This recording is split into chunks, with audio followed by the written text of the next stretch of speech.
shave जी duty दिनिया बद मौली साहब आया हजरत सही अंदर आराम फरमाइन पिया पान फरमाए तो मां ने आराम किया तो को ज़ोहर नमाज उठंदा ठीक है मां बाहर निकल मौली साहब आया मैं साईं जन आराम में उठंदा ज़ोहर नमाज मां जे अंदर में हजरत साहब के सद को पान में हेरिया केर आया है मैं से ब मौली साहब हैं जे बई वहाबी पान में बई वहाबी पर इनके जो इज्जत दे चाय वाय प्यारे में मान के चाय वाय प्यारी है तो हजरत साहब तशरीफ फरमा दिया फरमा मुर्सा की आया हो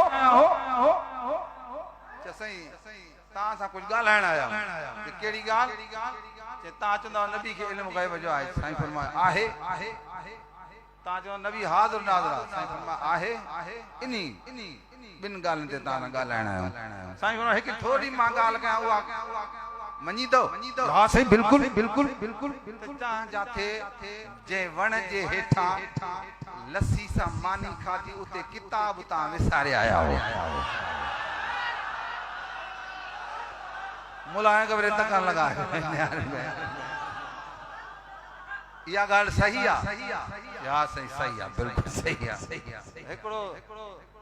हजरत साईं जे कदमन ते किरी पियो वो रोए पियो बेओरी मथो पुटी ठपे चे उठ त मुलसा अते समझाया तो छा बियो समझाइंदे तू असा नबी जे इल्म गैब जे लाया साईं सा बहस करे ते साईं के इल्म गैब जो आए के बुधाए तो पान वाके वणे तो लस्सी सा मानी खाजे किताब यको विसारया ते यको चंदा आया ते किताब खणवा तो दोस्तों ये मुझे पीर जो कमाल आ हे मुझे पीर जी नजर आ जो जेको आयो बहस करण खुद उन्हीं के अल्लाह निवाए वेदो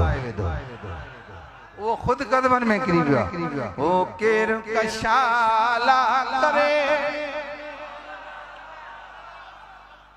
ओ तुझे मोहब्बत में धोआ मुर्शिद मां मेरे नत केर कशाला करे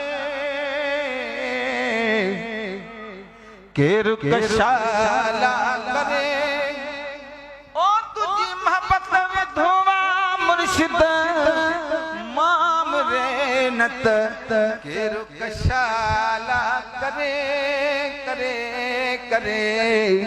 केर कशाला करे तुझी मोहब्बत धोआ मुर्शिद माम रे नत केर कशाला करे करे करे केर कशाला करे करे करे केर कशाला करे ओ करे केर कशाला करे अल्लाह अल्लाह